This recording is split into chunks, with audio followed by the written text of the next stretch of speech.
nagmamature tayo, parang nauobliga tayong kalimutan yung pagiging bata eh. Mas lumalaki daw tayo, mas lumalaki yung mga problema, mas lumalaki yung responsibilidad. At pag nangyari yun, ang dami ng mga bagay na lumalagpas lang sa atin. Nung mga bata pa tayo, wala tayong pinapalagpas eh. Kaya parang haba ng araw, di ba? Parang lahat ng bagay big deal sa atin. Naalala mo pa ba nung una kang nakakita ng rainbow? Wow! Eh yung bago sumara yung ref, namamatay yung ilaw. Wow!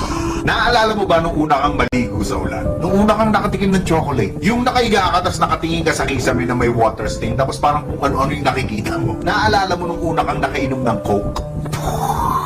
Sa maniwala kahit sa hindi, ang dami pa rin mga ganun sa paligid natin. Mga bagay na hindi pa natin alam. Pero dahil mayayabang na yung mga mature na mga sarili natin, hindi na natin ini-enjoy yung kababawan. May mga nagsasabing matanda na tayo kaya hindi na tayo naglalaro.